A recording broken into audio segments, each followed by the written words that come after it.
नमस्कार, welcome to RCI's नवशिखर channel. भारतीय पुनर्वास परिषद के इस नवशिखर चैनल में आप सबका स्वागत है।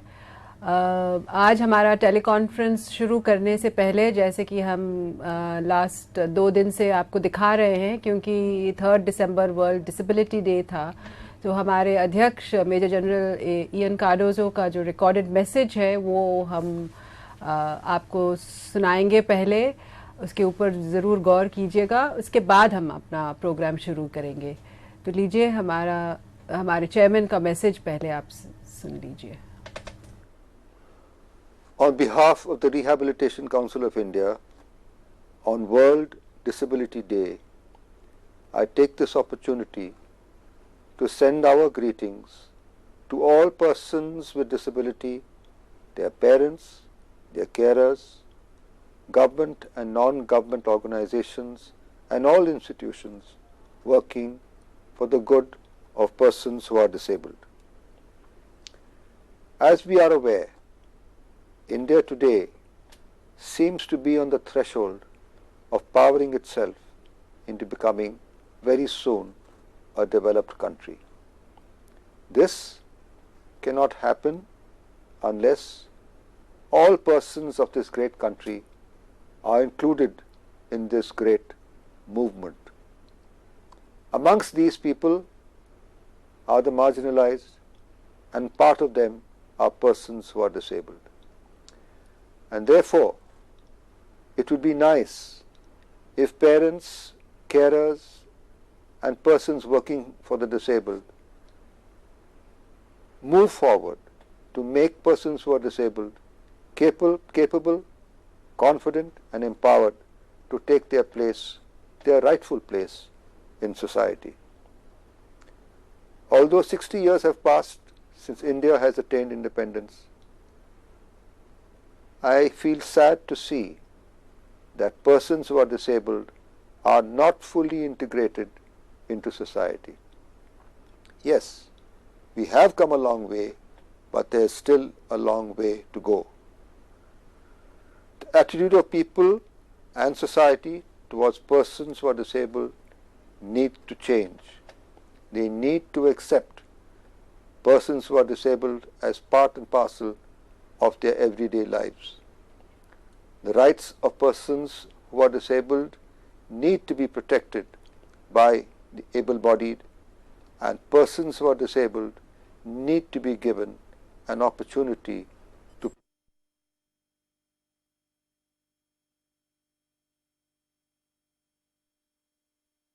I would like you to ask yourselves these questions and answer them yourself. You will find that when you answer them, your whole perception to persons who are disabled will change. The first question is, to you, is disability a problem or a priority? Question number 2.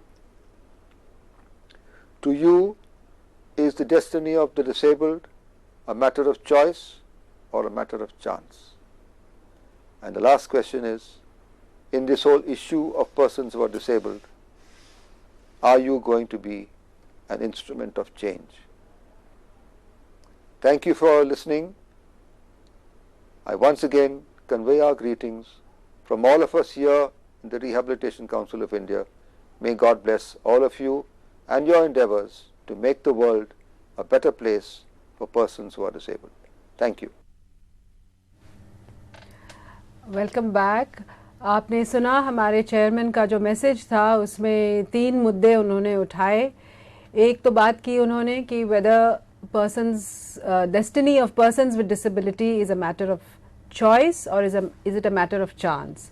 There was another point he made, which was whether we view the issue of persons with disability as a problem or is it a priority. Or the third question was, are we ready to be instruments of change in this area? So it is with great hope that you all who are listening to this program are going to look and view these, introspect about these ideas and become instruments of change that will make a difference in the lives of persons with disability. Now to start our program today, this is the fifth of our series of teleconferences on the topics relating to development, normal and child development.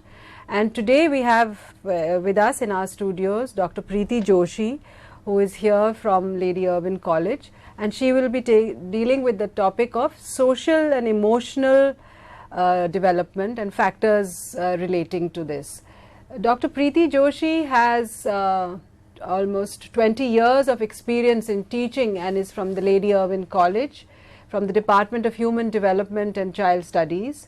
She has done her PhD in the area of education and child development, and with a specific focus on disability, and is also involved in studying research methodologies in this area. She has published many papers and monographs, and is also has a lot of experience in the field of counseling of parents of children with socio-emotional issues and other children also in early education areas. So over to you, Dr. Joshi. नमस्कार and thank you केतकी. आपको आज जैसा कि इन्होंने बताया, मैं social emotional development के बारे में बताऊंगी और साथ ही साथ इससे कुछ जुड़े हुए जैसे कि पर्सनालिटी और मॉरल डेवलपमेंट. इसके अलावा आपको किस तरह के डिलेज होती हैं डेवलपमेंट में, I am going to tell you about that also, and also some of the factors that influence development in this area is also something that I'm going to talk about.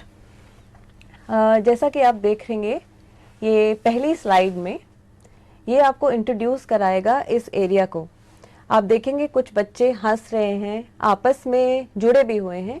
ये भिन्न भिन्न जो पहलू हैं, social development, emotional development, personality development and moral development, इन सभी की कुछ कुछ झलक इसमें आपको दिखेगी. ये लोग सब साथ हैं, ये सोशल डेवलपमेंट कहलाएगा. इमोशनल, आप देख रहे हैं सबके चेहरों पे हंसी है, कुछ मज़ा ले रहे हैं वो लोग, ये इमोशनल डेवलपमेंट का हिस्सा है. पर्सनालिटी, आप देख रहे हैं हर एक जना कुछ अलग ही दिख रहा है, ये इनकी पर्सनालिटी का आपके सामने चित्रण करता है. एंड मॉरल डेवलपमेंट, ये भी कि बच्चे आपस में खेल पाते हैं, क्या सही है क्या गलत है समझ पाते हैं. ये सब आपको इस चित्र में एक झलक देखने को मिल रही है. मैं आपको अब पहली स्लाइड एक दिखाना चाहूँगी जिसमें कि जो हमारे आज के अलग अलग एरियाज़ हैं, that is the different topics that I am going to cover today. You can see them. If you like you can note it down because these are the major areas for today's telecast. You can see the first set of areas. ये मैं आपको अभी थोड़ी देर पहले बताया कि social, emotional, personality और moral development, इन सब के क्या अर्थ हैं ये मैं आपको अभी थोड़ी देर में चित्रों के द्वारा और कुछ जो टेक्स्ट दिख रहा है आपको उसके द्वारा मैं बताऊंगी. अगला आप देखेंगे, जो अगला बिंदु इसमें दिख रहा है वो है delay and disturbances in development. यानी कि क्या डेवलपमेंट में कुछ डिले होता है, कुछ डिस्टर्बेंसेस भी क्या इसमें आती हैं. So we are going to talk about that. And the next that you can see, जो शायद आपके मन में बहुत उत्सुकता होगी जानने के लिए कि अगर आप ये सब पढ़ते हैं तो इनको आप वास्तव में लागू कैसे करेंगे. So you can see that I have listed out the next area as factors and programmes supporting development.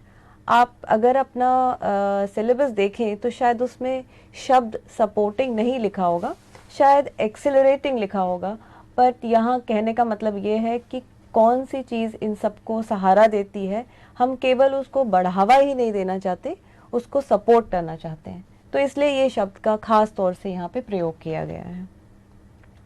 अब देखें कि आगे एक स्लाइड है जिसमें कि एक बहुत महत्वपूर्ण बात कही गई है कि बच्चों की जब वो किसी के लिए स्पेशल होते हैं, if they are special for somebody and they are cared for, then it is vital for social and emotional health and well-being. यानी बच्चों को किसी के कोई उनको चाहे, कोई उनकी देखभाल करे, ये बहुत ही उनके सोशल इमोशनल डेवलपमेंट के लिए ज़रूरी है. यहाँ पर मैं ये आपको ये भी कहना चाहूँगी कि पर्सनालिटी एंड मॉरल को हम कोई बहुत अलग से नहीं देख रहे हैं. हर समय मैं ये शब्द इकट्ठा इस्तेमाल नहीं भी करूँगी, पर कहने का मतलब यही है कि इन चारों जो हमारे विभिन्न अंग हैं आज के टेलीकास्ट के, वो सभी जुड़े हुए हैं। यानी सोशल, कि बच्चा लोगों के साथ किस प्रकार से रिलेट करता है, उसकी रिलेशनशिप्स कैसी हैं, does he have friends, does he enjoy being with his siblings, does the child enjoy interactions with teachers, ये सभी सोशल का पार्ट है। अगर वो उसको अच्छा लग रहा है तो आप खुद ही समझ सकते हैं कि उसको इमोशनल डेवलपमेंट, यानी कि उसको कैसा महसूस हो रहा है, ये भी सही तरह से चलता रहेगा।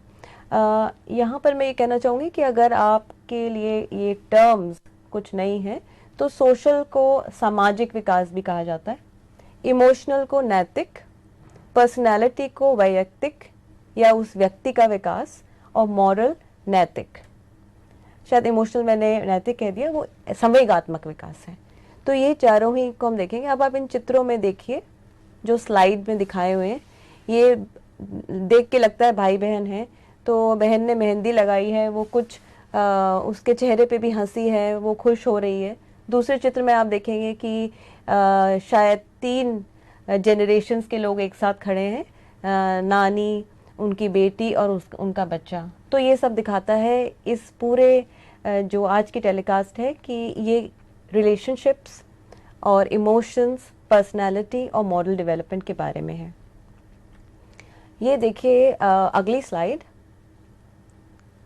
इसमें फिर एक टर्म को समझाने की कोशिश की गई है कि डिले इन डेवलपमेंट का क्या मतलब है। यहाँ कोई बच्चा पिछड़ नहीं गया है, पर एक तरह का कुछ रुकाव है। रुकाव किसी भी वजह से आ सकता है। आप देखेंगे चित्र में एक बच्चा रो रहा है, और दूसरा आप देखेंगे कि एक ये तो बच्चे का बनाया हुआ चित्र है जी। आप देखेंगे कि बच्चे का मुंह कुछ उतरा उतरा लग रहा है, और वो ज़्यादा खुश प्रतीत नहीं हो रही है वो लड़की। तो ये दिखा रहे हैं कि कुछ डिले है, इनके क्या कारण हैं, ये क्यों जो विकास होता है उसके बीच में आती है, ये I am going to tell you in the next few slides.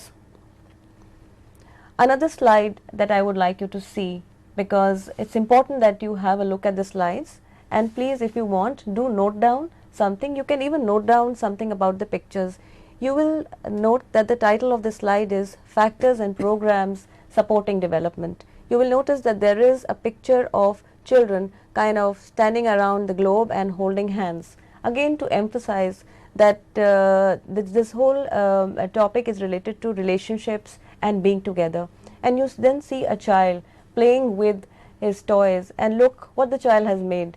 He's made a big vehicle which he himself called a large vehicle. He says ये तो बड़ा, बहुत बड़ा टैंकर है जो कि तेल लेके जा रहा है। तो आप नोटिस करेंगे कि बच्चे ने एक चीज़ बनाई और उसको एक नाम दिया। इस तरह से वो अपने आप, अपने मन की जो बातें हैं वो हम तक एक्सप्रेस कर रहा है। उसके मन में जो आया उसने बनाया।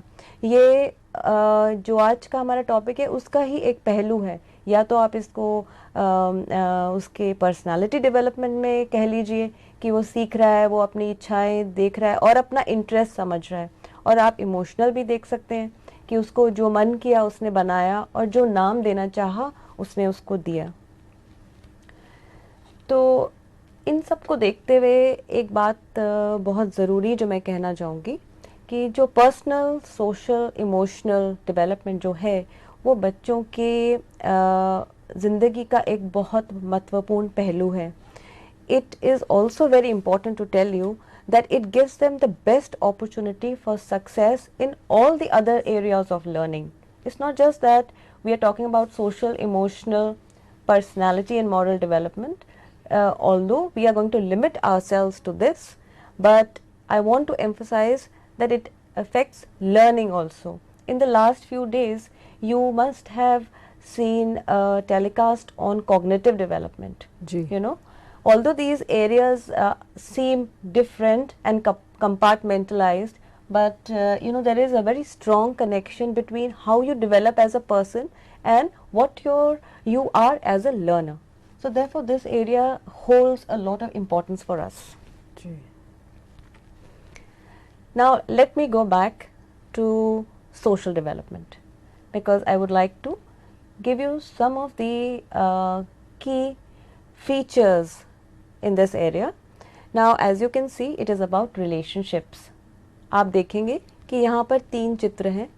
पहले चित्र में तो आप देख ही सकते हैं, एक माँ और उसका बच्चा है, और ये उनकी रिलेशनशिप है जो ख़ास तौर से बहुत ही महत्वपूर्ण है. इन्फेंसी या जो बाल काल है, उस समय की ये बहुत इम्पोर्टेंट रिलेशनशिप है. बच्चे जन्म से माँ के साथ ही रहते हैं. ऐसा नहीं है कि उनका पिता के साथ संबंध नहीं बनता है, पर क्योंकि माँ देखभाल करती है तो बच्चे का पहला संबंध माँ से ही बनता है. ये बहुत महत्वपूर्ण जो रिलेशनशिप है हमारी जिंदगी रिलेशनशिप. हाँ, ये प्राइमरी रिलेशनशिप है और बहुत ज़रूरी है.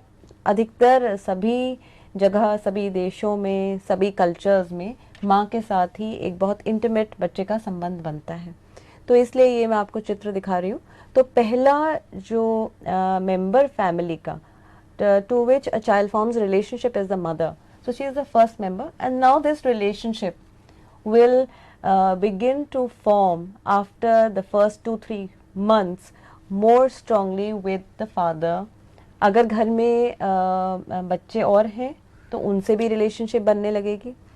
दादा दादी भी हो सकते हैं, कोई बुआ हो सकती है, और भी फैमिली के मेंबर्स हैं, केयर गिवर्स जो भी बच्चे के साथ पहले साल में, पहले 2-3 साल में रहते हैं, इंटरैक्ट जो करते हैं बच्चों के साथ, उनका काफ़ी अच्छा संबंध बच्चे के साथ होता है, जो खास तौर से बच्चे को सेंसिटिवली डील करते हैं, उसको चाहते हैं. तो इससे रिलेशनशिप बनती है. अब आप देखिए स्लाइड में दिखाया है, बच्चे बड़े हो गए हैं तो आप देखेंगे कि एक गली में वो खेल रहे हैं, अपने फ्रेंड्स के साथ खेल रहे हैं. तो ये जो रिलेशनशिप शुरुआत में बनी घर के मेंबर्स के साथ with family members, these become a base for the relationships that you form later in life. Soon as you begin to move out of your family, it's not that that you will begin to, there will be a weakening of relationships in the family, not at all, but that is a support. तो ऐसा नहीं है कि आपके family से जो relationship है वो कमज़ोर पड़ जाएंगी, या आपको अपनी माँ की या पिताजी की या भाई बहन की इतनी ज़रूरत नहीं लगेगी, पर वो एक बेस है जिनके वजह से आप औरों के साथ रिलेशनशिप बनाते हैं. तो ऐसा हमने दूसरे चित्र में दिखाया है कि बच्चे कुछ इंडिपेंडेंट दिख रहे हैं. तो यहाँ चाहे हम सोशल डेवलपमेंट की बात कर रहे हैं, आपको दिखाई देगा कि आगे उनका दोबारा से व्यक्तित्व है उनका. आप ज़रूर, अगर वो बच्चे आपस में खेल रहे हैं तो ज़रूर कोई मॉरल डेवलपमेंट की बात आ जाती है कि किसने गलत कहा, किसने ठीक कहा, कौन सही है, कौन गलत है. रूल्स ऑफ द गेम और टर्न टेकिंग वाली टर्न टेकिंग की बात आ जाती है. तो यानी कि हम अभी अलग थलग करके बातचीत तो कर रहे हैं जी, पर मैं कोशिश करूंगी कि मैं आपको ये साथ साथ बताती रहूं कि इन जो हमारे 4 एरियाज आज के टेलीकास्ट हो रहे हैं उनमें कितना स्ट्रॉन्ग कनेक्शन है, अलग थलग नहीं है. उसी प्रकार अगला चित्र आप देखिए इसी स्लाइड में, वो वही रिलेशनशिप दिखा रहा है, पर आप देखेंगे भिन्न भिन्न उम्र के लोग लग रहे हैं, सब आपस में जुड़े हुए हैं. जी जी. तो चाहे रिलेशनशिप्स हमारी अपने फ्रेंड्स के साथ एक उम्र के बाद ज़्यादा होती हैं, ज़रूरी भी हो जाती हैं, पर बाकी लोगों के साथ भी रिलेशनशिप चलती रहती है. तो आपको एक, हाँ, आप अभी बताने वाले हैं शायद, ये हम पूछना चाहते थे कि ये सोशल इमोशनल डेवलपमेंट ये क्या एज रिलेटेड है और ये एक इवॉल्व करती रहती है over time, the nature of the development changes with the age of the person. जी, जब मैं आपको हर एक एरिया के बारे में भी बता रही हूँ तो मैं कुछ जो चेंजेस जी जन्म के बाद और लगभग 7-8-10 साल की उम्र तक होते रहते हैं उनकी ओर आपका ध्यान आकर्षित करूंगी, ताकि आप ये जान सकें कि मान लीजिए आपके सामने एक 2 साल का बच्चा है, तो क्या वो बाकी 2 साल के बच्चों की तरह है. अगर उसको कोई मदद की ज़रूरत है तो किस प्रकार की मदद की ज़रूरत है, ये सब आप समझ पाएंगे. यानी कि आपको ये पता चलेगा कि जिसको हम नॉर्मल डेवलपमेंट कहते हैं वो हर एक एरिया में कैसे होता है. अच्छा, okay.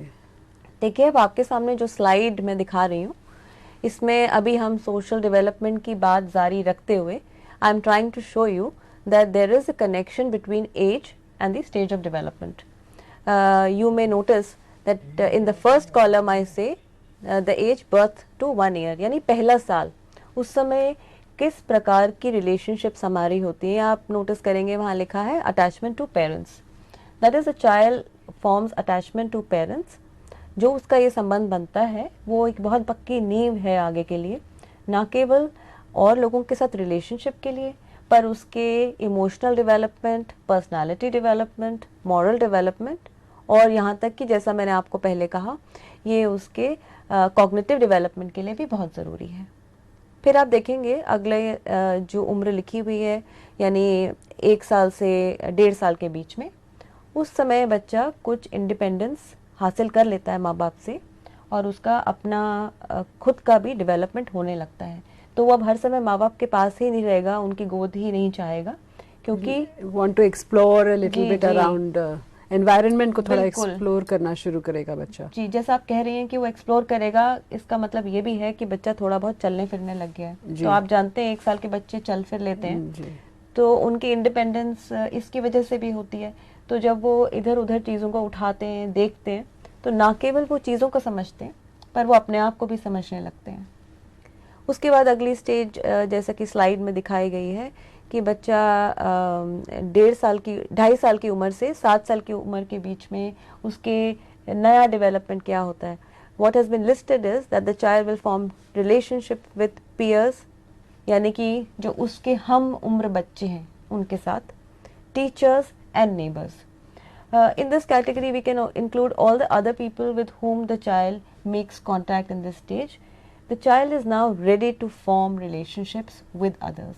I see. So this is what happened, and बहुत ही मैंने briefly ये बताने की कोशिश की कि कैसे सोशल डेवलपमेंट यानी कि सामाजिक विकास पहले 7 साल किन में होता है। स्टेजेस से होता जी, है। किन स्टेजेस से बच्चा गुजरता है। तो यहाँ पर अगर हम अगला एरिया लें, जी, इमोशनल डेवलपमेंट इमोशनल डेवलपमेंट वाला, यानी संवेगात्मक विकास। आप इमोशंस का मतलब तो अवश्य ही जानते होंगे कि हमें क्या क्या फीलिंग्स हम महसूस करते हैं। तो आप देखेंगे कि एक बच्चा दिखाया गया है, तो उसके शायद दादाजी ने उसको बहुत प्यार से थामा हुआ है। तो ना केवल बच्चे के आपको इमोशंस दिखें कि शायद वो बड़ा आराम से बैठा है, पर दादाजी भी बहुत खुश हो रहे हैं, उनको भी अच्छा लग रहा है बच्चा पकड़ के। उसके साथ ही मैंने कुछ आपको जिन दिखाए इमोशंस के कुछ सिंबल्स आप देखेंगे, टिपिकल इमोशन आइकॉन्स जो कहते हैं, इमोशन आइकॉन्स जिन्हें कहते हैं। तो वो विभिन्न इमोशंस दिखा रहे हैं। पहले में जैसे आप स्माइल देख रहे हैं, पर हल्का हल्का उनमें फर्क है।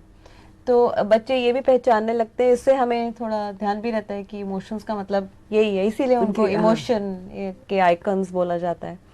तो आप ये जो चित्र है, ये बहुत छोटे बच्चों के साथ भी यूज किया जाता है। If you show this to a young child, even a young child of the age of 3 to 4 years can point out who is a happy child, who is a sad child, and who is an angry child, and who is a surprised child. जैसे आखिरी वाला बच्चा जिसका मुंह खुला हुआ दिखाया गया है इसमें, तो वो कुछ अचंभित दिख रहा है। तो बच्चे ये बता पाते हैं। Why do we show these pictures to children? Sometimes to see whether they understand emotional expressions. ये सब एक्सप्रेशंस के चित्र हैं, यानी कि जो चेहरे पे झलकते हैं।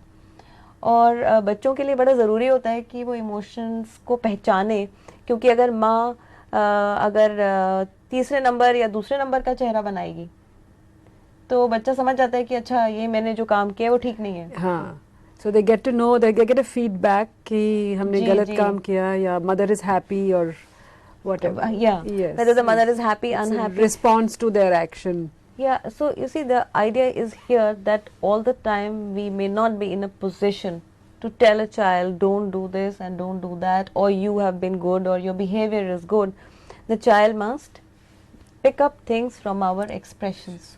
They get the signals from the response. They get signals. And in fact, not only do they get signals about their own selves from the mother or the father or any other family member, the child also gets signals about other people. So if a stranger walks into the house and the mother is not looking very comfortable, the child will stay away from the stranger. So these are again various aspects of emotional development which are obvious as the child is growing up. Now in this slide, I would like to just highlight a few things that बहुत ही छोटी उम्र से ही बच्चों को विभिन्न emotions अपने अंदर महसूस होते हैं, जैसे कि सैडनेस, हैप्पीनेस, फियर, एंगर और भी बहुत कई फीलिंग्स। जैसे कि एक 6 महीने का बच्चा भी अगर उसकी माँ किसी और बच्चे को उठाती है तो उसके मन में जेलसी की फीलिंग होती है, वो रोता है या चाहेगा कि उसकी माँ बच्चे को उतार दे गोद से दूसरे बच्चे को। पर यहाँ पे एक बात कहना बहुत ज़रूरी है, जो तीसरा बिंदु है इस स्लाइड का, कि even though children feel these emotions they may not understand them और टॉक अबाउट देम। जैसे कि हम एज एडल्ट्स हमें जो इमोशन फील हो रहा है अभी, तो मैं ना केवल उसको महसूस करती हूँ पर मैं उसके बारे में आपको बता भी सकती हूँ कि जैसे मुझे बहुत अच्छा लग रहा है कि मैं आप लोगों के साथ ये बातचीत कर रही हूँ, तो ये मैंने अपने इमोशन को एक नाम दिया। पर जैसे एक छोटा बच्चा होगा तो उसको अगर बहुत दुख महसूस हो रहा है तो वो आपको कह नहीं पाएगा, वो केवल महसूस कर पाता है। तो ये बात बच्चे के बारे में समझना बहुत ज़रूरी है। और as caregivers, as teachers, we should help the children to express their emotions and also understand them. यानी बच्चे को घुटन नहीं महसूस होनी चाहिए। इसमें एक बात बताइएगा कि ये जो सिचुएशन होती है, बच्चों का जो इमोशन जो महसूस हो रहा है उनको, it reflects in their behavior in some way, and is that a cue for us to understand? I mean, how do we go about the process of encouraging children to express their emotions? उनकी behavior से कोई संपर्क है क्या इसमें? बहुत बार आप ये नोटिस करेंगे, मान लीजिए अगर आप एक टीचर हैं जी, या अगर आप एक माँ हैं या पिता हैं या किसी के बुआ मौसी हैं, कि बच्चों का अलग अलग बिहेवियर हमें नज़र आता है।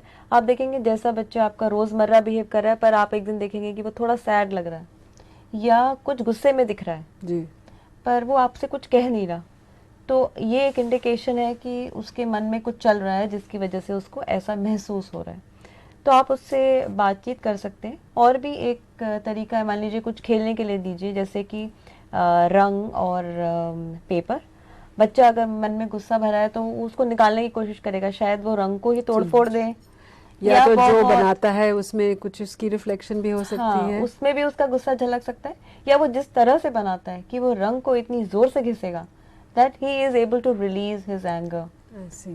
And then you can help the child to kind of express his feelings in ways which are not harmful.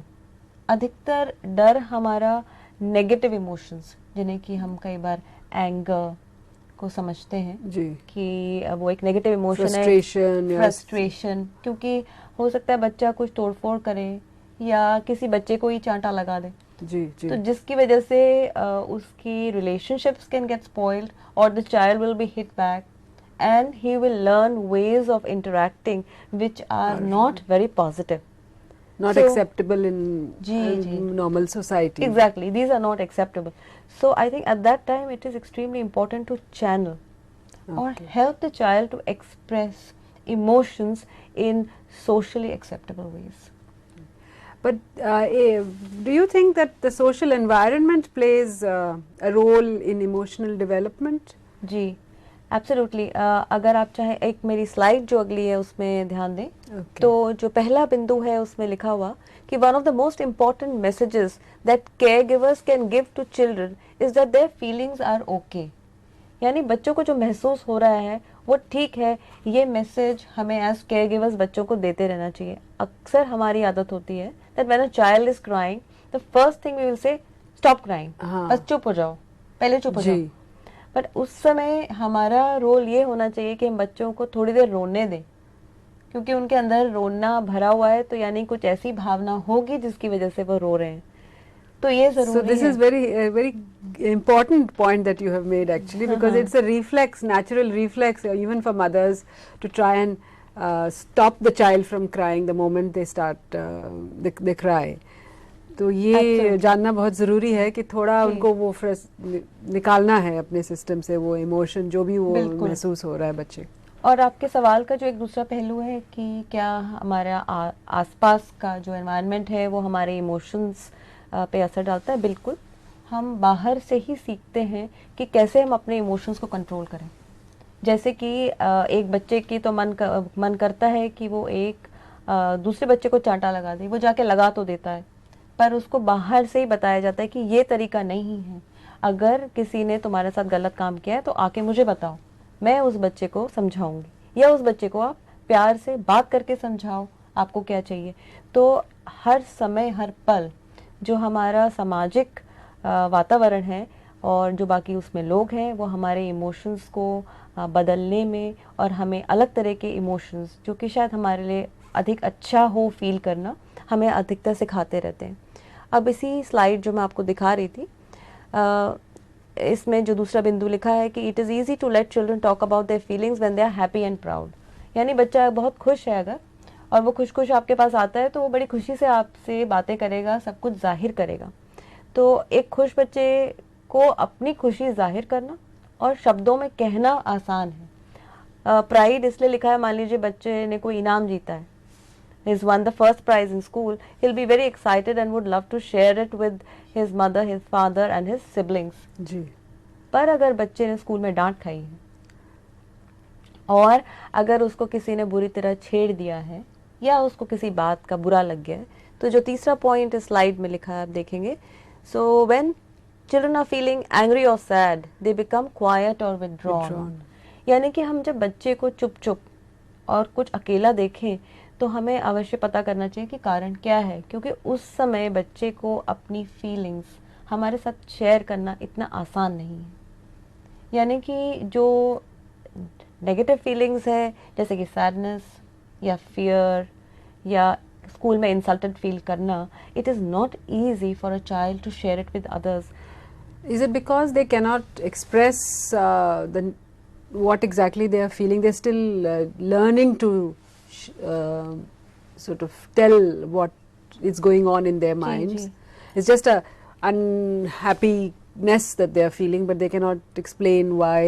आपने पहले भी कहा था जी, कि जी। इसमें दो बातें हैं, एक तो बच्चे के पास सब प्रकार के शब्द ही नहीं हैं कि वो अपनी भावनाओं को शेयर कर पाए, पर दूसरी बात एक ये भी है कि जैसा हमारे साथ भी होता है कि मेरे साथ अगर अच्छी घटना है तो मैं ज़्यादा खुशी से उसको बता पाती हूँ, पर अगर मेरे साथ ऐसी घटना घटी है जो जिसने मुझे दुख पहुँचाया है उसको कह पाना ही मुश्किल होता है।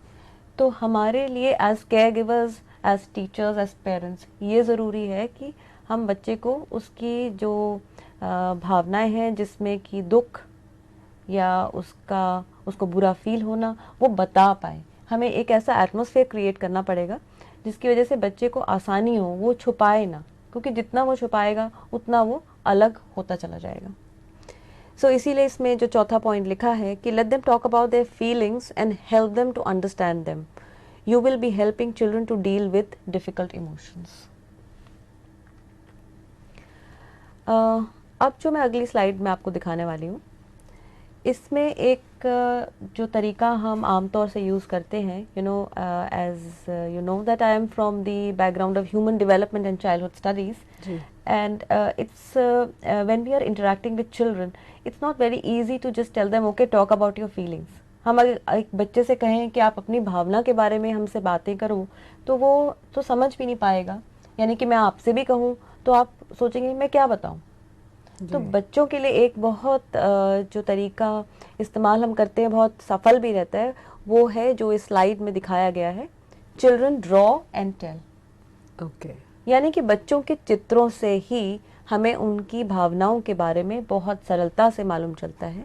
आप जो चित्र देखेंगे, पहले भी दिखाया था मैंने आपको, ये एक 8 वर्षीय लड़की के द्वारा बनाया गया है, उसने खुद को ही दिखाया है इस चित्र में।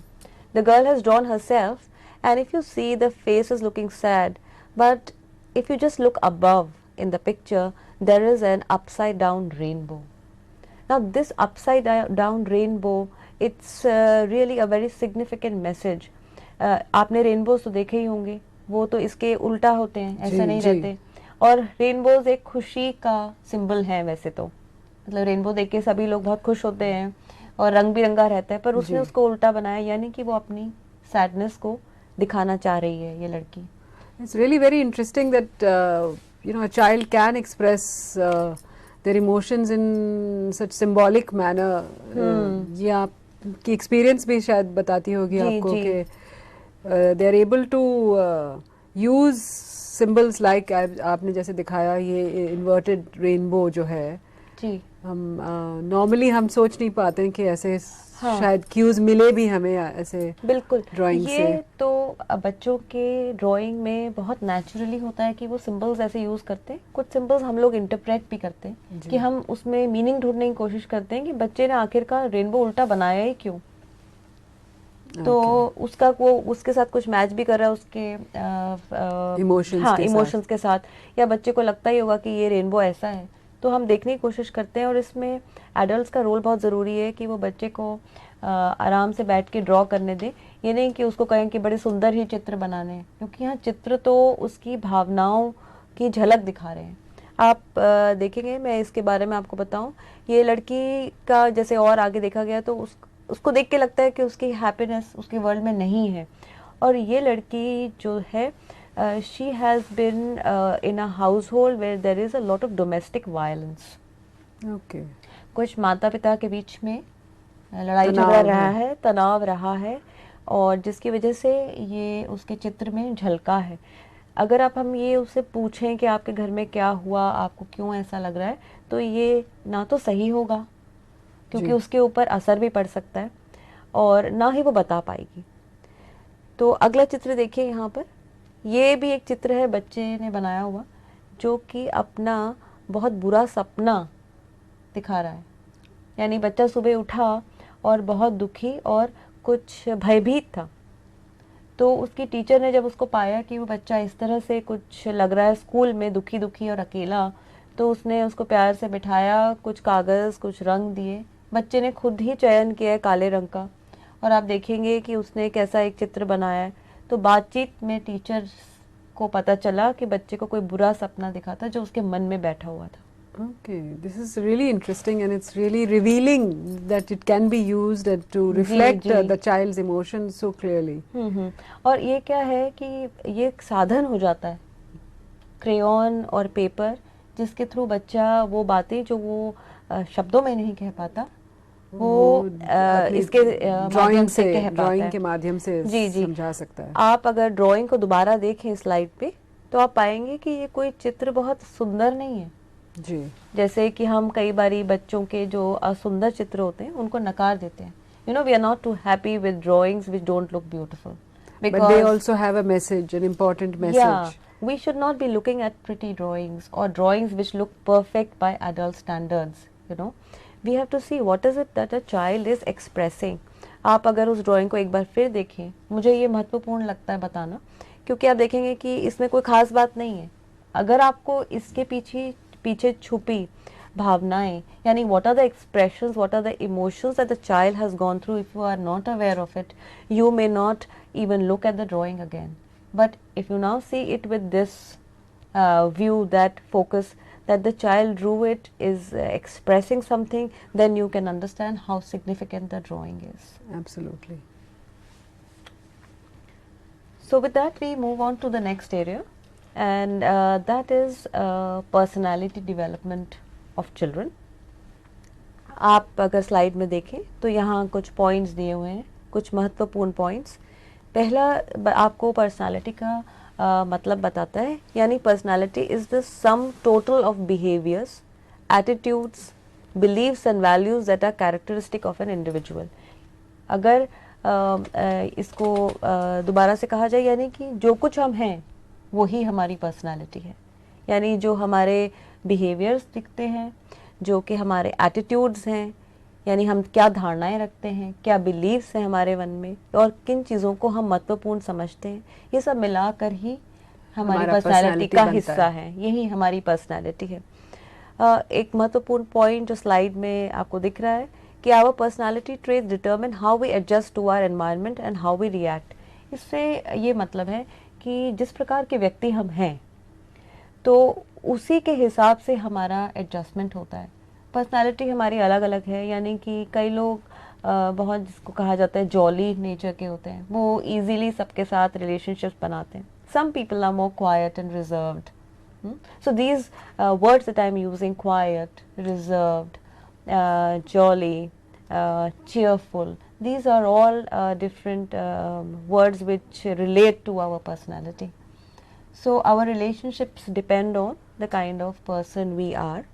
Also very important to state, no two individuals have the same personalities. Yeah. Everybody's level or ability to sort of imbibe what is happening around us is different, I suppose. हाँ. Individual differences वाली बात इसमें आती है. बिल्कुल, इसमें individual differences भी हैं और एक यहाँ तक कि जो जुड़वा बच्चे भी होते हैं उनकी भी पर्सनालिटी एक सी नहीं होती, चाहे वो दिखने में एक से लगें पर वो भी भिन्न होते हैं, क्योंकि एक समय पे जन्मे और एक ही घर में पल बढ़ रहे होते हैं, वे बच्चे भी बहुत अलग होते हैं एक दूसरे से.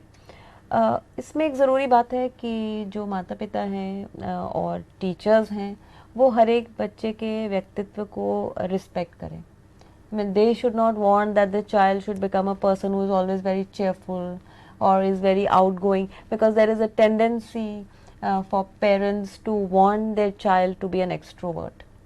यानी कि जो सबसे मिले जुले ऐसा बच्चा चाहते हैं. So that's a very important point that you have made, that we need to accept the child the way he or she is and deal with the child in that manner, and not insist or not force a certain pattern of behavior deliberately, which is not coming naturally to the child. जैसे कि हमारे पास कई बारी लोग आते हैं, वो कहते हैं मेरा बच्चा चुप चुप रहता है, हम उसको कैसे लोगों के बीच में बोलना सिखाएं. Yeah, another thing which is very common in quite a number of families is that you teach child a few rhymes and songs, and whenever there are people in your house, you ask the child to आके गाना गाओ. आके गाना गाओ. और कई बच्चे गा लेते हैं, कई नहीं गाते. जो बेचारे बच्चे नहीं गा पाते तो उनके पीछे तो लोग पड़ ही जाते हैं कि अच्छा सुनाइए आप. तो आप बच्चे को एक परफॉर्मर से प्रेशर डालते हैं बच्चे के ऊपर. यहाँ आप नोटिस करेंगे कि again the kind of emotions that the child will feel may be would feeling of very failure or failure. If because they have not been able to perform, they might get that negative feeling, not for no fault of theirs. In fact आप खुद अपने आप को अगर imagine करें कि आप खड़े हैं और 10 लोग आपको देख रहे हैं और आपसे गाने को कहा जा रहा है, आपका मन नहीं है गाने को, तो आपको कैसा महसूस होगा. जी. तो बच्चे को कहीं उससे अधिक बुरा लगता होगा, क्योंकि वो तो छोटा है, हर तरह से समझ भी नहीं पा रहा. सो वही अगर उसके व्यक्तित्व का ये हिस्सा नहीं है कि वो खड़े होके फटाफट गाना गाए या बात बताए या कोई कहानी सुनाए, तो हम अक्सर बच्चे की पर्सनालिटी को एक तरह से मोल्ड करने की कोशिश करते हैं, तो वो सही नहीं है. जी. अब स्लाइड में अगर आप देखें, इसमें एक बात हम आपसे पूछना चाहते थे कि जैसे बच्चे who are little shy and quiet and introverted, उनको handle करना, like I wanted to know whether it is appropriate to praise, how important is praising a child, for instance, नहीं बच्चों को in developing of the personality. नहीं, बच्चों को praise करना, उनके काम के लिए उनको शाबाशी देना तो बहुत ज़रूरी है, पर उसमें एक ध्यान देने वाली चीज़ है कि आप हर बात के लिए प्रेज करें तो बच्चा कभी समझ ही नहीं पाएगा कि कब उसने प्रेज करने लायक कोई बात कही है. तो यानी कि जैसे आप कहें ओ वेरी गुड, आप हर चीज़ को ही गुड कह दें तो व्हाट इज नॉट गुड वो समझ नहीं पाएगा. तो अगर हम बच्चे को प्रेज करते हैं तो यानी हम इस तरह से बच्चे को प्रेज करें कि उसमें कुछ ये समझ पाने की क्षमता हो कि कभी उसका बिहेवियर बिल्कुल सही था, कब नहीं था. जी.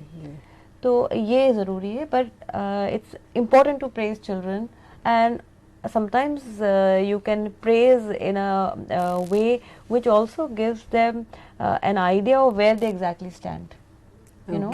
So not always saying just very good, okay this was good, but it would be very good if you can do certain things like this.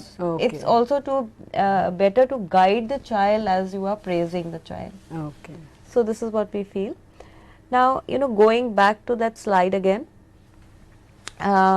एक आप आखिरी बिंदु इसमें देखेंगे तो लिखा है high quality caregiving plays a critical role in the development of a child's personality. Okay.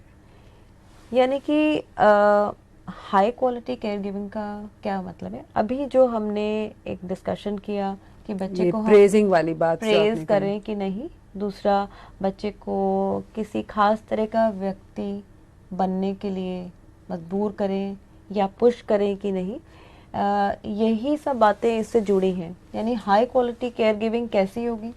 जहां हम बच्चा जिस तरह का वो है, जैसा उसका व्यक्तित्व है, उसी को बढ़ावा दें, जी। उसको हर समय कुछ और बनने के लिए मजबूर ना करें। ओके।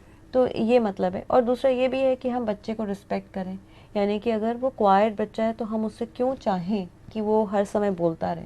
और if there is a child who is always very cheerful, on the move, likes to act, is impulsive, we can definitely give some tips to the child to control those behaviors.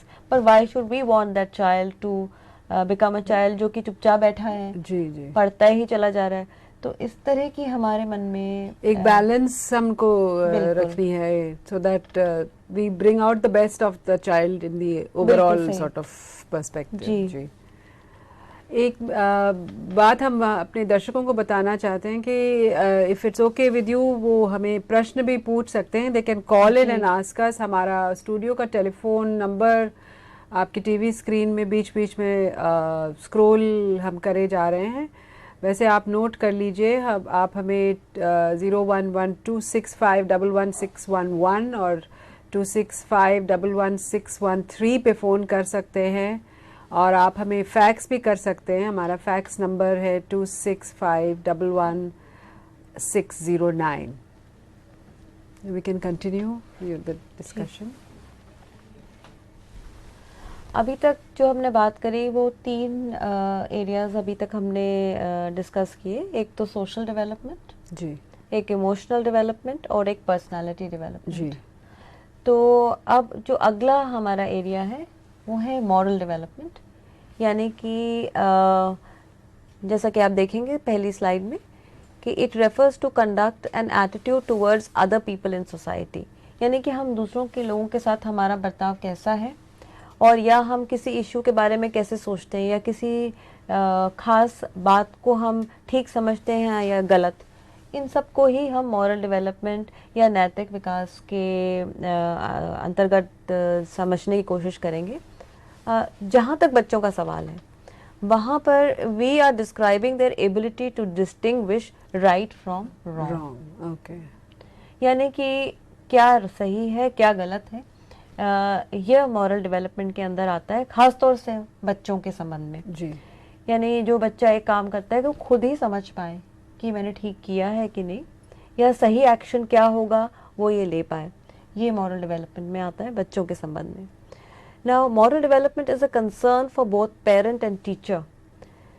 Teaching a child to differentiate right from wrong and to behave accordingly is important. Okay. यानी सभी माँ बाप और teachers चाहते हैं कि बच्चे ठीक तरह के डिसीजंस ले पाएँ, क्या सही है क्या गलत है वो समझ पाएँ। जब वो समझ पाएंगे क्या सही और क्या गलत है, तभी वो उस पर अप्रोप्रिएटली बिहेव करेंगे। जी। यानी कि एक बच्चा अगर क्लास में दूसरे बच्चे का काम कॉपी करके पूरा करके आपको दे देता है, तो अब इसका अर्थ क्या है कि या तो बच्चे को समझ ही नहीं थी कि ये गलत काम है जी। या उसको लगता है कि ये ठीक ही है, या उसको समझ थी कि ये गलत है पर तो उसके हमें एक्शन में वो रिफ्लेक्ट नहीं हो रहा। जी। तो हमारी एक रिस्पॉन्सिबिलिटी होती है कि बच्चे को समझाए कि ये नकल करने से आपने दूसरे का जो हाँ। किया काम आपने भी क्रेडिट ले लिया उसके लिए, या इस टाइप का बिल्कुल। जो, और खुद भी आप कुछ सीख नहीं रहे हो। जी। तो यानी कि हमें ये समझने की कोशिश करनी चाहिए कि अगर बच्चे का कोई एक्शन हमें गलत लगता है तो क्या उसकी समझ में भी कुछ गड़बड़ है। You know, it's important to understand that sometimes even though we understand what is correct and what is incorrect, and yet our actions do not match our understanding. So these are two levels, you know. One is moral reasoning and one is action. Would you like to explain that a little more by way of an example for so that our ji. viewers can get a clearer understanding of this? बिल्कुल। जैसे कि एक उदाहरण है, मैं थोड़ा आपको बड़े बच्चों के लिए उदाहरण देना चाहूँगी। एक व्यक्ति है, उसकी ये उदाहरण है एक कहानी के रूप में, और जो अक्सर हम कई बार बच्चों के सामने पेश करते हैं ताकि वो बताएं कि जो कहानी के पात्र हैं उनका एक्शन ठीक था कि नहीं था, या उनको क्या करना चाहिए। जैसे एक व्यक्ति है, उसकी जो पत्नी है वो बहुत बीमार है, और रात को वो पाता है कि मेडिसिन ख़त्म है जो उसने अपनी पत्नी को देनी थी। At this moment the person goes to the chemist shop and finds that the shop is closed. जी। Now this person has, what he does actually is he breaks open the shop. ताला तोड़ के, Okay. हाँ, वो अंदर घुस जाता है और दवाई निकाल लेता है और अपनी वाइफ को दे देता है। तो अब ये बच्चों से हम समझना चाहेंगे, मान लीजिए 12-13 साल के बच्चे हैं, कि जो उसने यानी गलत किया या सही या किया, उसका, हाँ, उसने ठीक किया, ये एक्शन कैसा था, हाँ, मॉरली करेक्ट। बिल्कुल। और अगर ये ठीक नहीं था तो उसे क्या करना चाहिए था और क्यों। अगर आप कह रहे हैं कि ठीक था, तो यानी ये उसकी रीजनिंग है, वो खुद इस सिचुएशन में नहीं है जी। ना, उसने ये खुद काम किया है, but we are only trying to understand whether the child is able to reason about this situation. Absolutely. अब इसमें बड़े इंटरेस्टिंग जवाब बच्चों के मिलते हैं।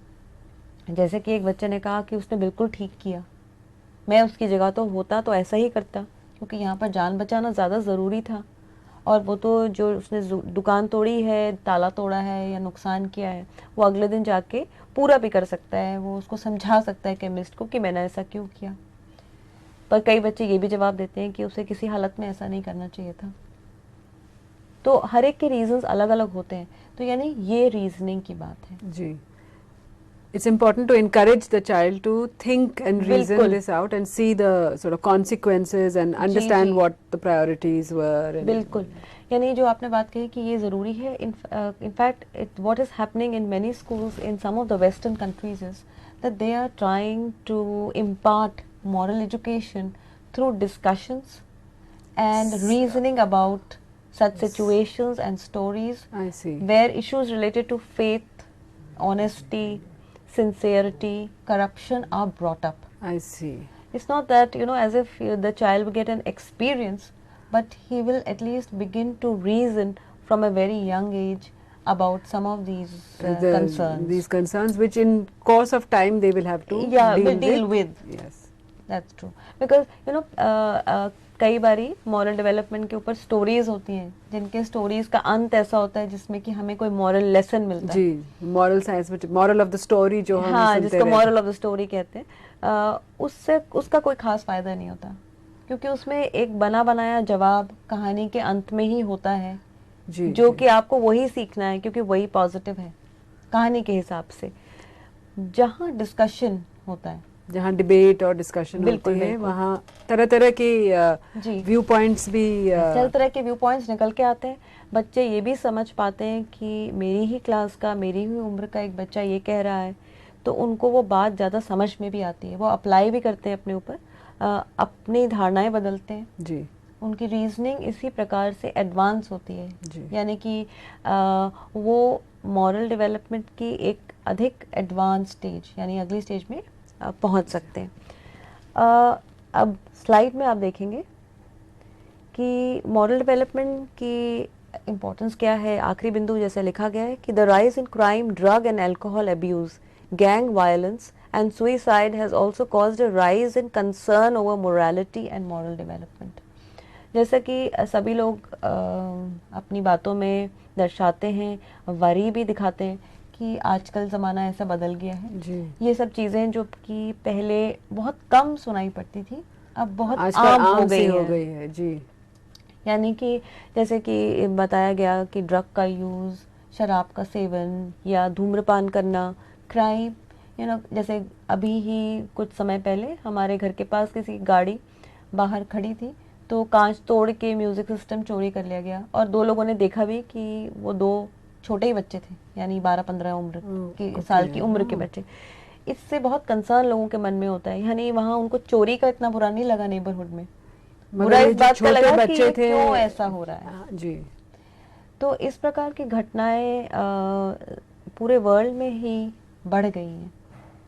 तो इसीलिए ये वाला जो एरिया है, मॉरल डेवलपमेंट का बहुत बिल्कुल बहुत इम्पोर्टेंट महत्वपूर्ण है हो। जी। यानी मोरालिटी क्या है, हमें कैसे बिहेव करना चाहिए, हमें कैसे सोचना चाहिए।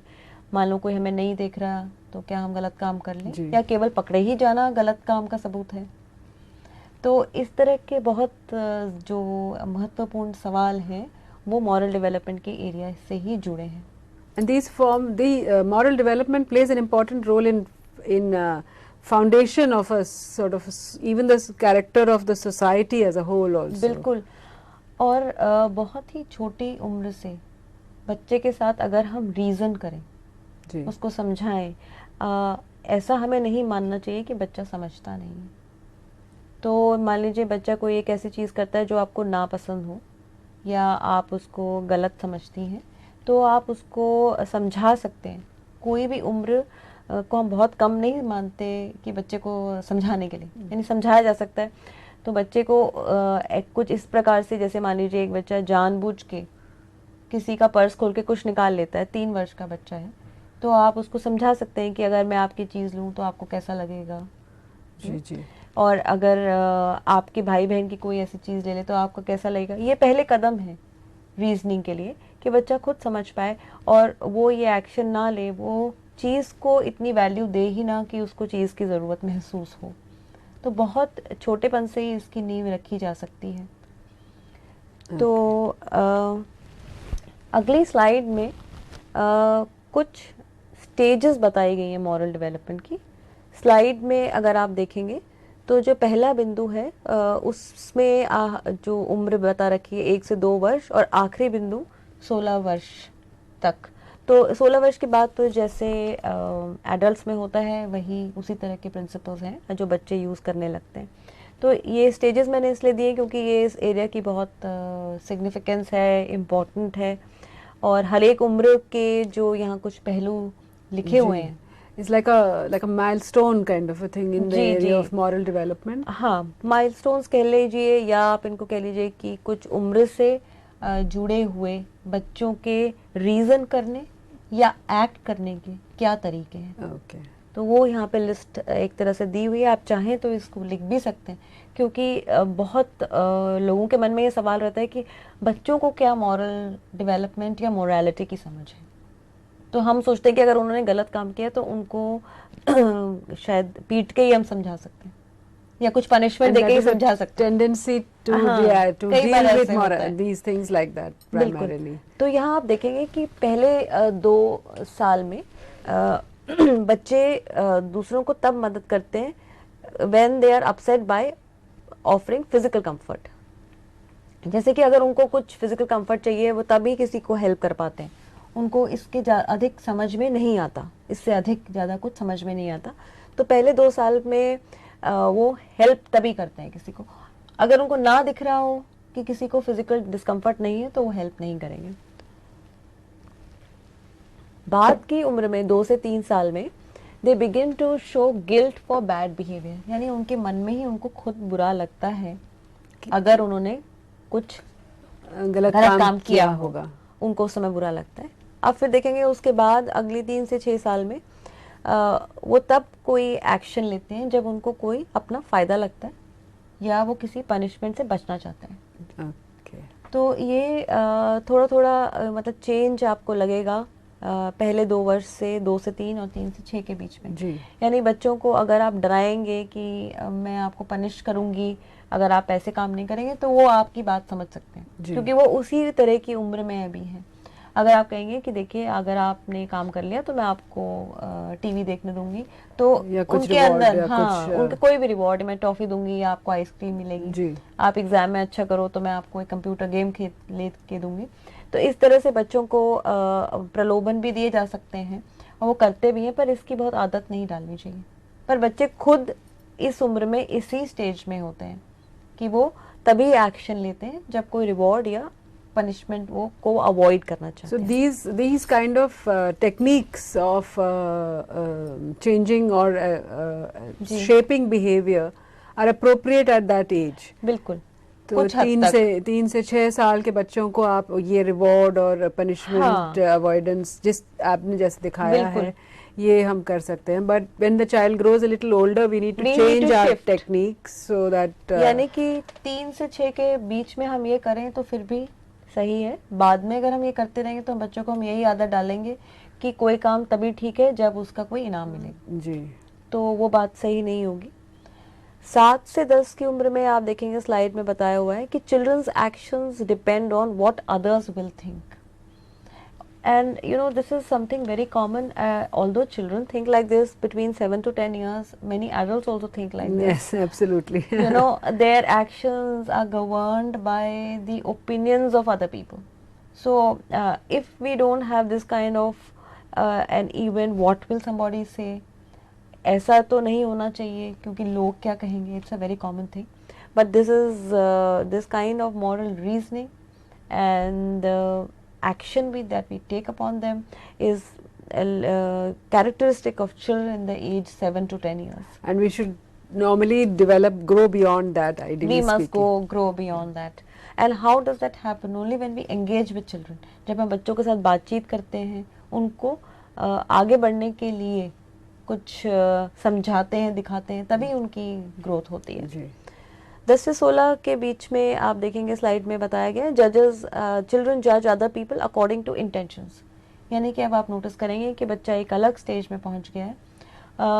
अगर जो आपके सामने पहले एक उदाहरण रखा गया था कि एक व्यक्ति की पत्नी बीमार थी और उसने मेडिसिन चुरा ली और फिर उसको दी, तो यहाँ पर बच्चा जो छोटा है 7 से 10 साल का और जो 10 से 16 साल के, उनमें अंतर हो जाएगा। 10 से 16 साल वाला बच्चा उस व्यक्ति की इंटेंशन देखेगा कि उसने क्यों ऐसा किया, आई सी, ना केवल कि उसके एक्शन गलत था कि नहीं था, वो ये देखने की कोशिश करेगा कि क्यों ऐसा किया गया। तो इस प्रकार से आप पाएंगे कि बच्चा जब 10 से 16 के बीच में है तो वो किसी के मन में क्या था वो जानेगा। तो अगर मान लीजिए अभी मुझे किसी के लिए कुछ करना पड़ जाए और जिसकी वजह से मुझे एक ऐसा एक्शन लेना पड़ जाए जो दुनिया की आंख में गलत हो, तो मैं वो फिर भी ले पाऊंगी क्योंकि मैं एक अलग स्टेज में हूँ, मेरे सोचने समझने की तरीके बदल चुके हैं। और इसके बाद हम देखते हैं कि बच्चा अपने ही takes moral decisions and actions on the basis of internal principles. Internal principle से मतलब तात्पर्य ये है कि बच्चा अपने लिए ही कुछ मापदंड तय कर पाता है, यानी कि ये देखते हुए कि वो किस सोसाइटी में रहता है, वहाँ का क्या चाल चलन है, कैसे नॉर्म्स हैं, कैसे स्टैंडर्ड्स हैं।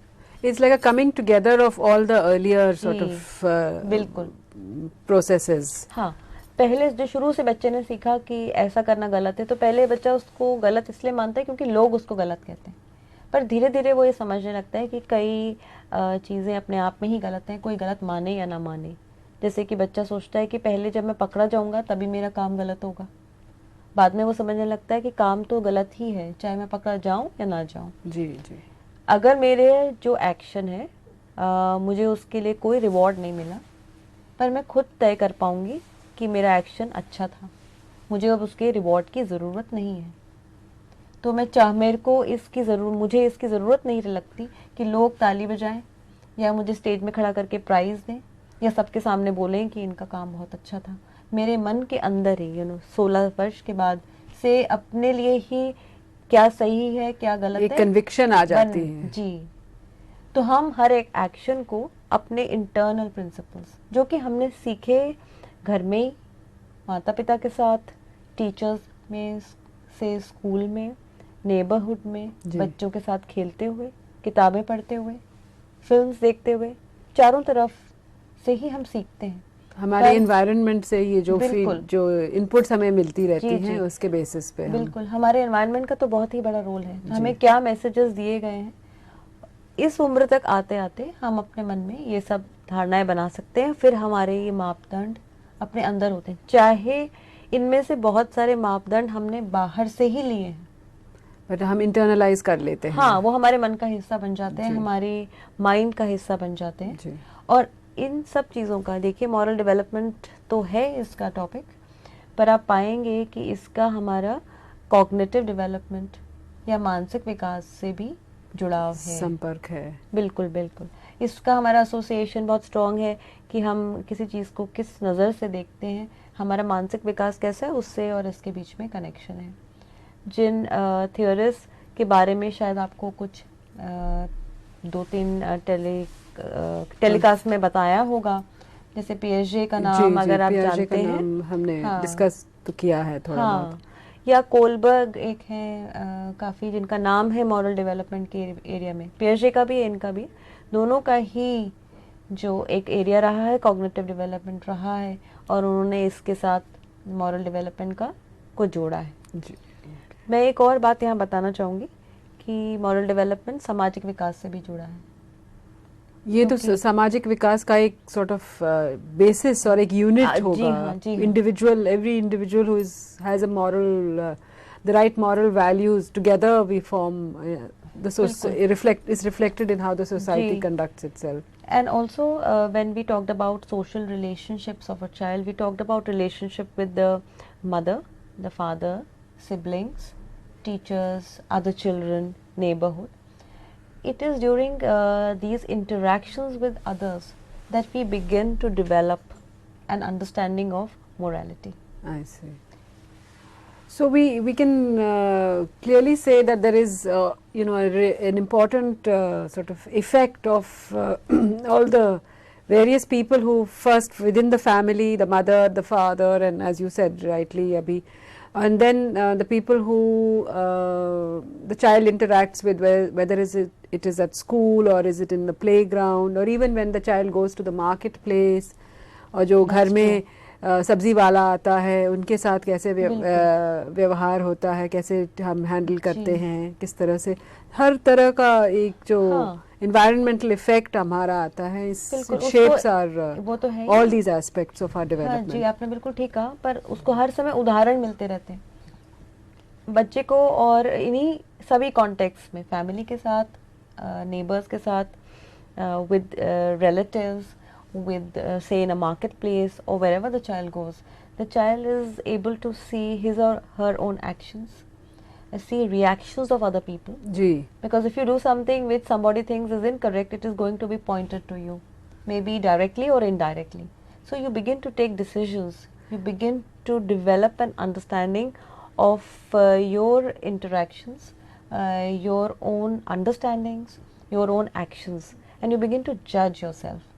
And that's how you begin to develop a whole view on what your action is going to be next. Okay.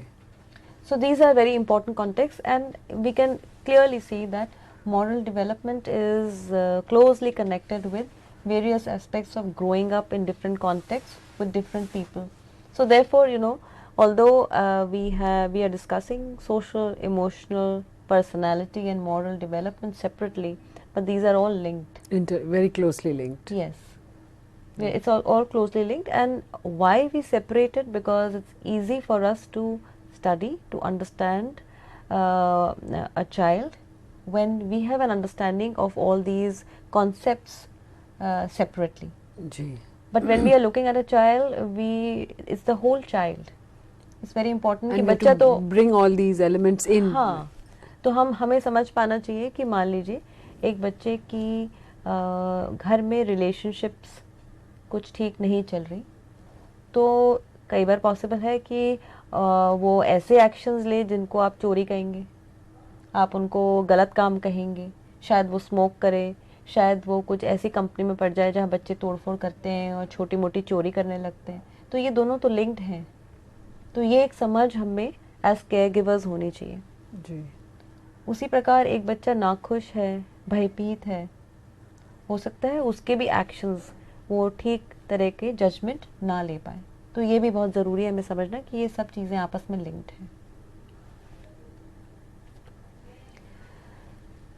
तो अगली चीज़ मैं जो आपको बताना चाहूँगी, we have a call coming in. Okay. Somebody is asking a question. Yeah, sure. Hello. Please ask your question.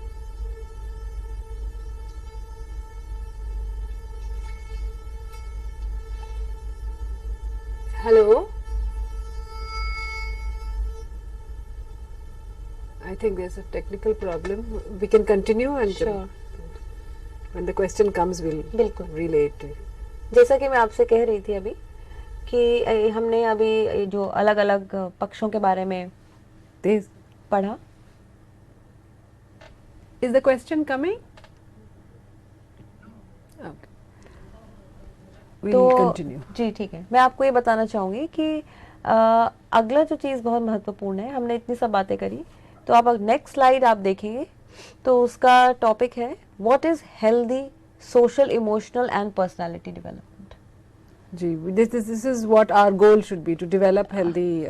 बिल्कुल, यानी कि development. जो हमने अलग अलग पक्षों की अलग अलग कॉन्सेप्ट्स की बात करी, जैसे कि सोशल इमोशनल पर्सनालिटी मॉरल, तो इसका मायने रोज़मर्रा की लाइफ में क्या है, यानी कि हम बच्चे की ओर देखते हैं तो हम कैसे पाएंगे कि वो बच्चा हेल्दी है, जी, कैसे उसका इमोशनल डेवलपमेंट पॉजिटिव है, सोशल डेवलपमेंट पॉजिटिव है। तो कुछ यहाँ पर पॉइंट्स लिखे हुए हैं, आप चाहें तो नोट करें। जैसे पहला लिखा है मैनेज इमोशंस, यानी इसका क्या मतलब है, हमारा खास तौर से मतलब है उन इमोशंस का जैसे कि एंगर और फ्रस्ट्रेशन, जो नेगेटिव टाइप की इमोशंस हाँ, हैं, जिनको तो नेगेटिव कहा गया है। वैसे इनमें भी कुछ गुण होते हैं इन इमोशंस में, मैं अभी बताऊंगी। जी, पर जैसे एंगर और फ्रस्ट्रेशन है, यानी कि दो बच्चे खेल रहे हैं, एक बच्चा जीत गया, तो अब इस दूसरे बच्चे को बहुत जबरदस्त गुस्सा आता है और वो जाकर के उसको चांटा लगा देता है। जी, तो अब ये उसके गुस्से का नतीजा है कि उसने ऐसा किया, पर अब गुस्सा तो आया, यानी हमें क्या फील करना चाहिए मन में। I think the question is जी, कमिंग जी। Through. Hello, hello, please speak loudly. Madam, Yes. how you develop moral values for mental retardation children? Okay. Suna? जी. Hello? Hello. Yes, I can hear you. I'll just repeat your question. This caller is calling in from Hyderabad. He is asking, how would you develop moral values in How children? you develop moral values for mental retardation children? Yes, yes. How do you develop moral values in children with intellectual disability, children with mental retardation, for instance? This is the caller's question. हाँ, ये तो बहुत अच्छा सवाल है, क्योंकि ये एक बहुत महत्वपूर्ण इशू है जो parents and which is important for parents and also for teachers. Now we have talked about stages in moral development. I'll go back to the previous slide. जी. Now here some ages have been listed where with certain characteristic features of moral reasoning of a child in that stage. I see. Now if a child is a child with intellectual disability, you would roughly know What age or what what developmental age the child is at. is at. So अगर आपके हिसाब से बच्चा 3 से 6 वर्ष की उम्र में है या 2 से 3 का है, the chronological age of the child may be say 15 years. But the cognitive age of cognitive age or the developmental age of ji, the ji. child may be say 7 to 10 years. Then if you think that the child's actions depend on what others will think, so sometimes you may need to reason with the child using this particular reasoning. So if the child is not doing something ji, ji. correctly, properly or according to the standards that you have set, you may have to tell the child, see, if you do not act like this, what will your friends think? Okay. Or if you do not wear your clothes properly, then what will your neighbors think when you go out so improperly dressed? Okay. So it depends on, What the The mental child's age age. of the child is. and you have to mold your reasoning. Okay. I hope this answers the question of the caller, that one can look at what are the benchmarks of moral development, age appropriate benchmarks, and link the management or the training That's of the true. child on the basis of that, whatever it is, that particular aspect that the child is sort of motivated by at that That's particular age, and we work on the basis of that. I'll just add one more thing to this. We will not be teaching moral values in isolation. Like, I'm not going to say that, okay, today I'm going to tell you about truth. You should understand the importance of saying Or being things which are honest true or- or being honest. There is no need to lecture the child like that. But you have to put the child's behavior in context and give him examples of a behavior that you would like to follow. What would you Okay. like the child to follow? Follow. So you have to give examples and put the child's behavior in context. Say that is very good. अगर आप ठीक से बताएं मुझे कि सच की बात क्या है, तभी मैं आपको हेल्प कर पाऊंगी. जी. You know, you have to give examples and put the child's behavior and action in context.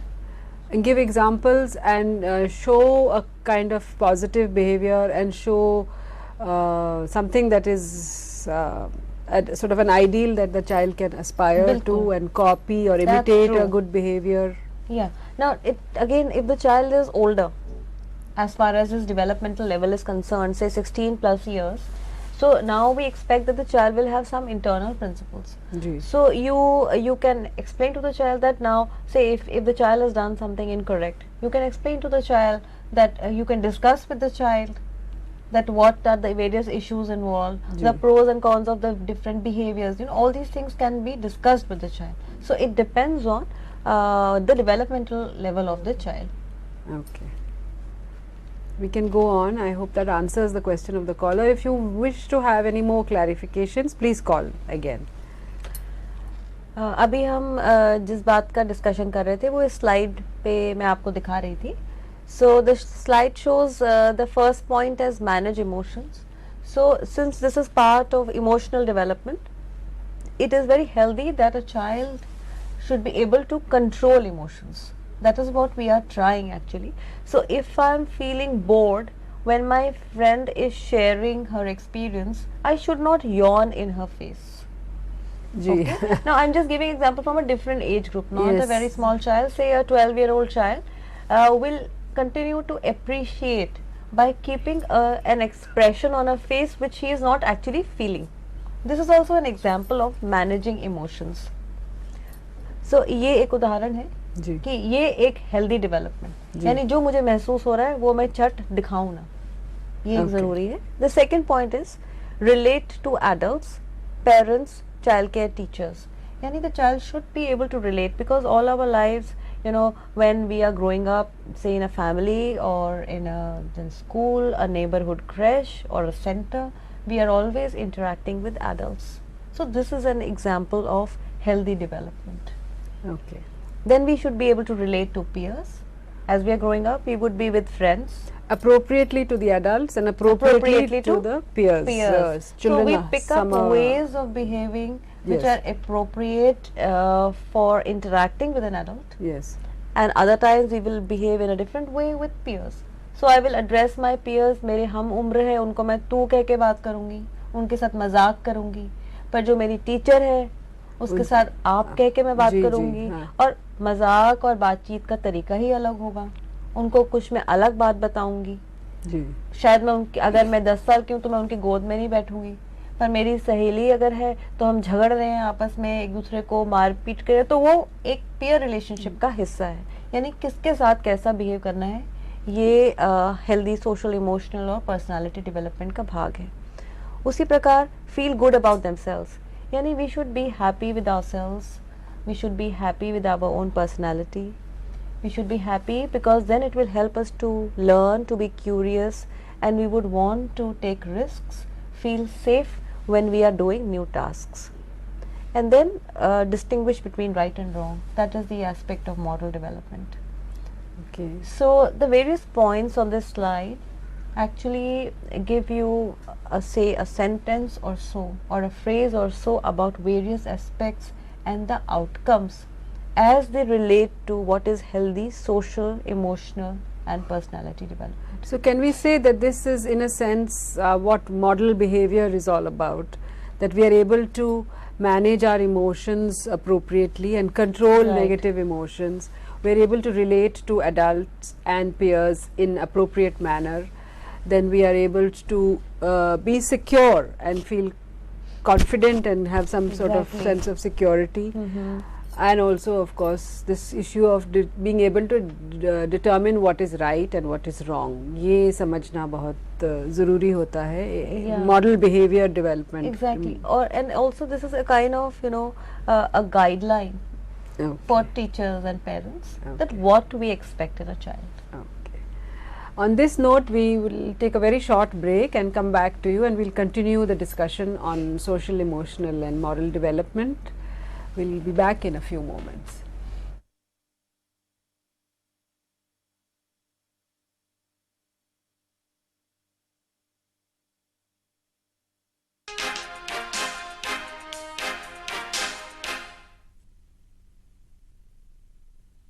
Our vision at the Rehabilitation Council of India is to enhance the standard and quality of special education and rehabilitation services for the betterment of persons with disability in the country. Our mission is to regulate training policies and programs, standardize and develop training courses, recognize institutions and courses, promote research, maintain the Central Rehabilitation Register, collect and disseminate information to provide and improve the quality of special education. Our dream is to build a free environment for persons with disabilities by an enlightened special education system and to reinforce the education system by social engineering. The dream is total rehabilitation of persons with disabilities.